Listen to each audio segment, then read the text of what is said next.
Não falei que era rapidinho? Já voltamos com a segunda parte desta edição da Oficina do Direito.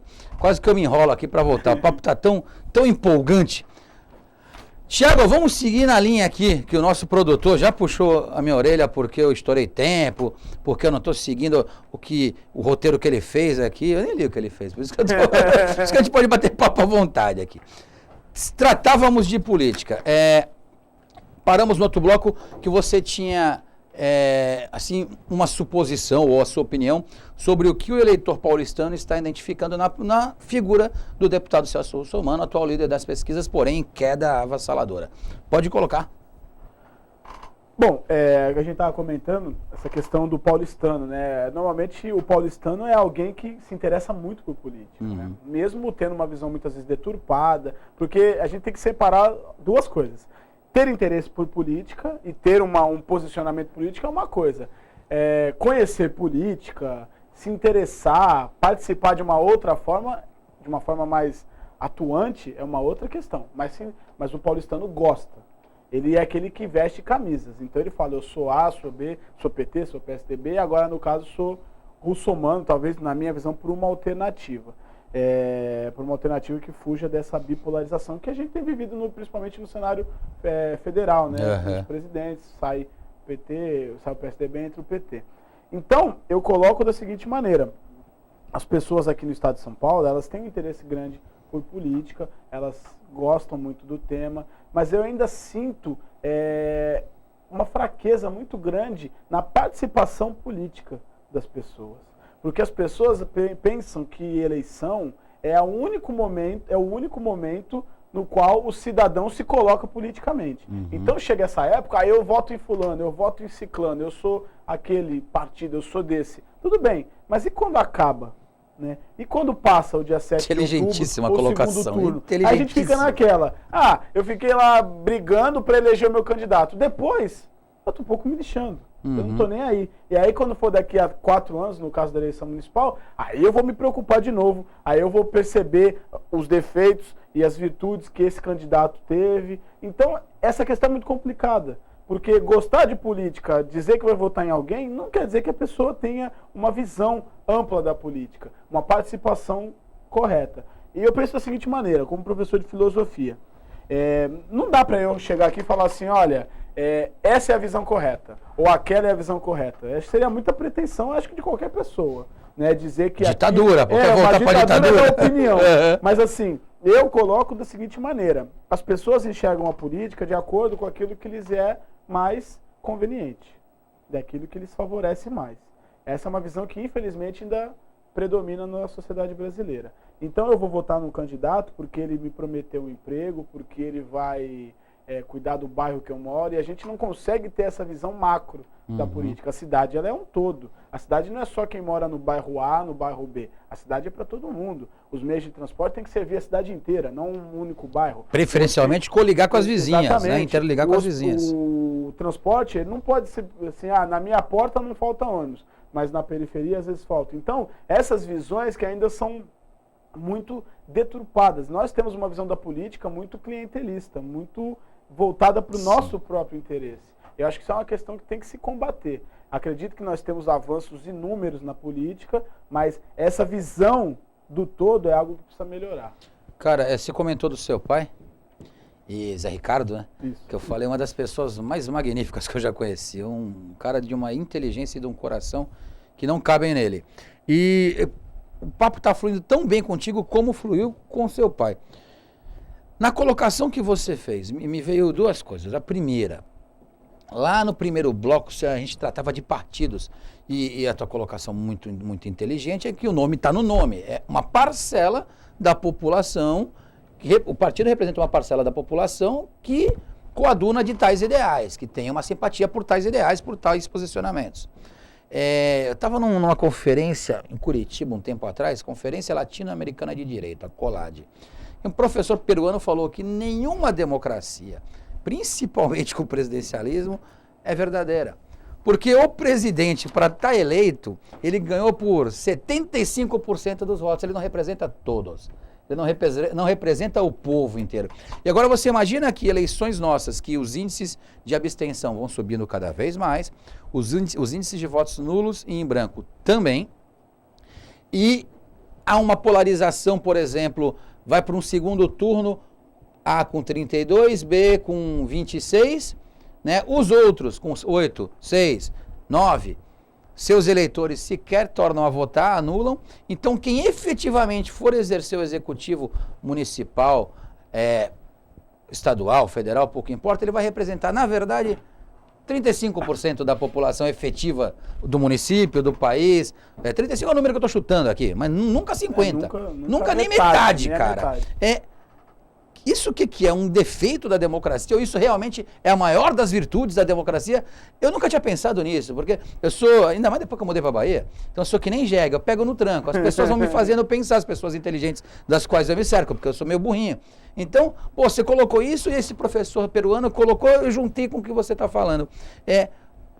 Teu pensamento, cara, isso é um defeito da democracia, é uma virtude? O que é isso? Eu parto do seguinte princípio. O mundo ideal é aquele que não existe. Né? O mundo ideal é como Platão dizia, o mundo das ideias. Então eu penso nas coisas perfeitas num mundo que está fora da minha alçada sensível, de poder tocar nas coisas. Isso é o mundo perfeito. A democracia, eu particularmente, eu acho assim, são dois conceitos muito controversos na filosofia, no direito, democracia e liberdade. Será que eles existem 100%?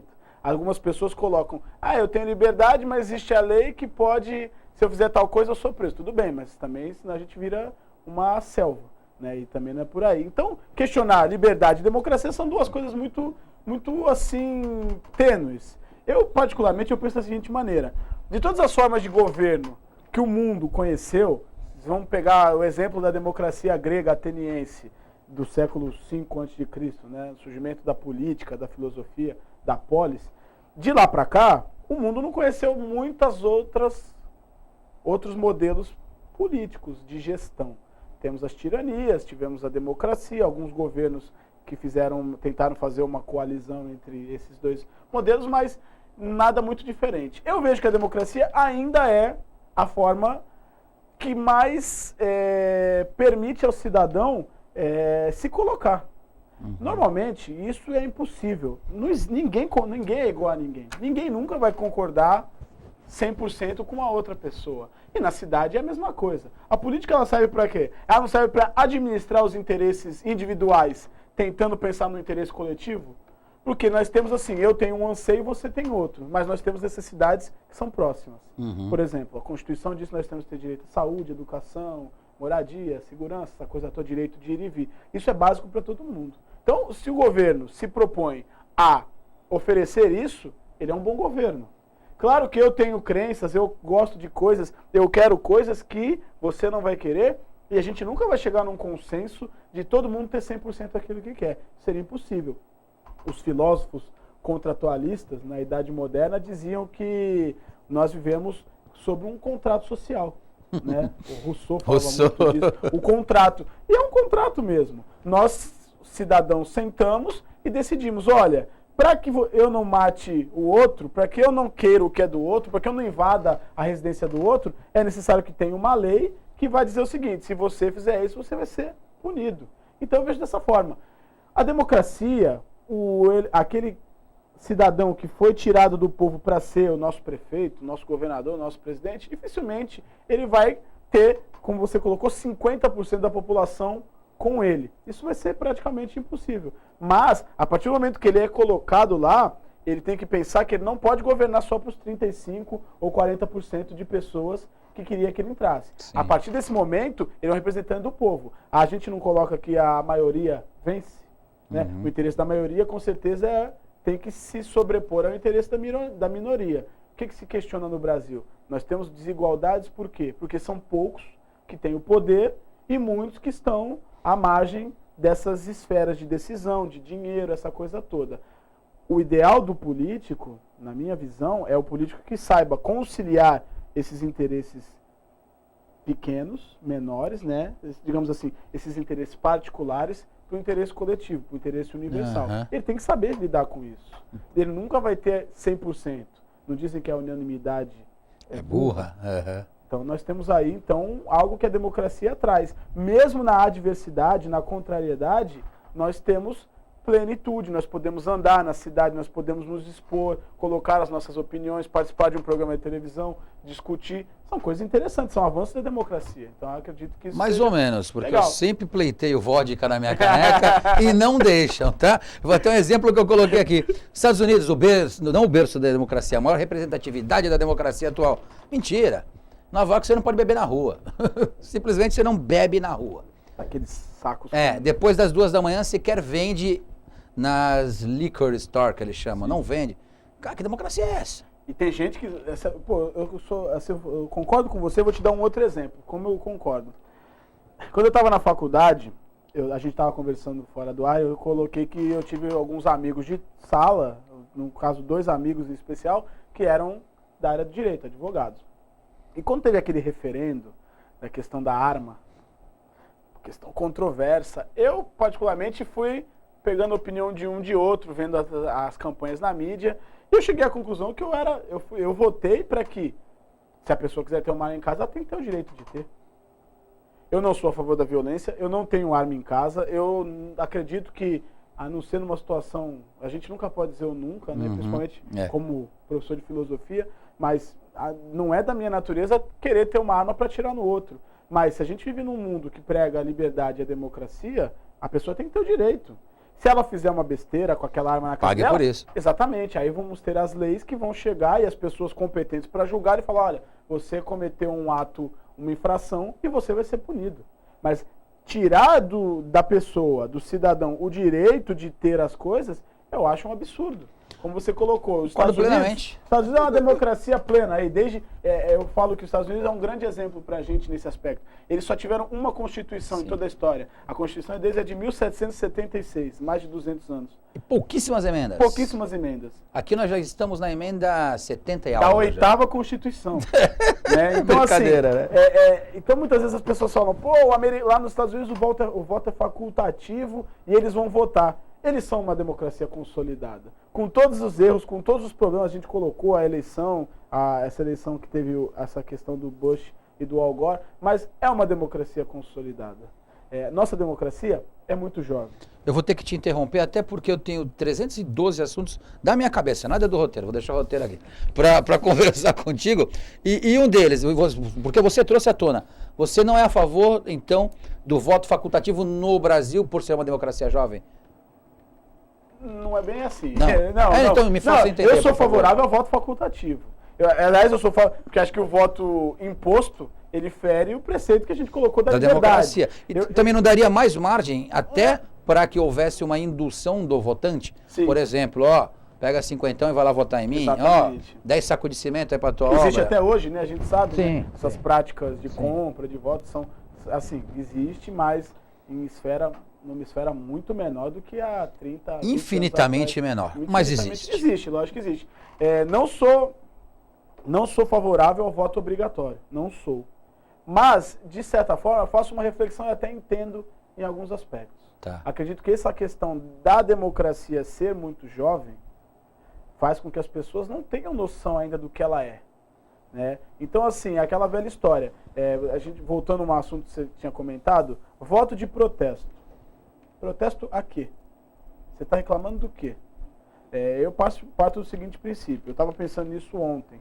Indo para casa, eu estava de carro e eu começo a pensar algumas coisas assim, ouvindo rádio. Até porque com o trânsito que andamos enfrentando na Baixada, dá para pensar pra caramba. Eu fui para São Paulo, então eu pensei mais ainda. Na Avenida dos Bandeirantes, então... Aí eu fiquei pensando, a gente fala muito de protesto, né? Usando o exemplo do Tiririca, né, que foi colocado. Você está protestando, mas quando você protesta, você tem que saber pelo que você está protestando. Né? O senso comum de falar que todo político é ladrão, é corrupto, é muito fácil. Eu chego aqui, generalizo, como generalizo com advogado, ladrão, todo PM, então eu começo a criar generalizações. Todo filósofo é vagabundo. Exatamente, é porque falam muito, ou fuma maconha. Todo filósofo é maconheiro. Então assim, eu vou generalizando, eu acho que não é por aí. Então assim, tá passando uma passeata na porta da sua casa, aí você desceu com lixo. Aí é uma passeata por melhores condições de trabalho dos taxistas. Vamos dar um exemplo aqui. Eu não sou taxista. Eu nem sei o que eles estão reivindicando. Aí eu vou chegar, vou pegar uma bandeira e começar lá a pregar pelo direito dos taxistas. Eu posso ser favorável à causa deles, mas eu não conheço.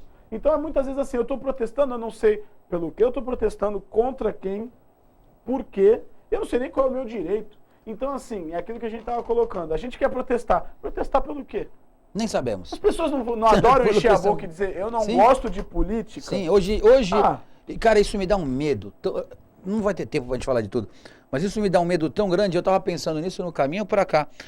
É impressionante o número de pessoas que eu conheci e conheço, porque na faculdade de Direito, eu discutia muito política, eu sempre gostei demais. Eu, na verdade, queria fazer ciências políticas, quando dos 17 anos para prestar o vestibular. Só tinha ou na USP ou na Unicamp, não lembro, não era nem em ambas. E eu não me senti capacitado para tanto. E fui fazer Direito. Né? Mas acabei gostando bastante do Direito. E eu participava bastante mesmo, ativamente, politicamente na nossa região. Só que na faculdade de Direito, assim que eu ingressei, então fui participar do centro acadêmico e houve muita eleição nossa, eleição federal, eleição municipal, estadual, eu sempre tinha alguns embates. 95% sem medo, cara, sem medo. Dos estudantes acadêmicos de Direito de 15 anos atrás, quando eu me formei, falavam, eu odeio política, eu não converso de política, eu discuto política, eu não quero nem saber de política. Eu acho que esse número, se não aumentou, estagnou. Se reduziu, não reduziu num nível coerente de cidadania para 50%. Eu acho que deve estar ali entre 80% a 99% hoje em dia, entre os jovens. As pessoas colocam assim, política, religião e partido de futebol não se discute. Eu sou totalmente contrário a isso. Tudo isso é mais um pouco. Eu acho que tem que ser discutido. Eu acho que o homem, eu digo o homem, o ser humano, ele nasceu para discutir. Se ele não discute, ele não sai do lugar. Não avança. Ele fica parado. É o debate que traz o progresso. Exatamente. Não quer dizer que com a discussão eu sou de uma religião, eu vou trocar de religião. Não é isso. Posso até trocar, porque as ideias às vezes vão abrindo a tua cabeça para uma outra visão. Então não é querer dizer que a gente não discute esse assunto. Discute. Por que você não discute política? E política faz parte da sua vida. De todo mundo. Né? Quem mora em prédio... Política. Porque se o cara... O âmbito acadêmico tem muita política. Nossa, muita política. A família é política. Pega o adolescente, né? Que uma faixa que eu acabo trabalhando na escola.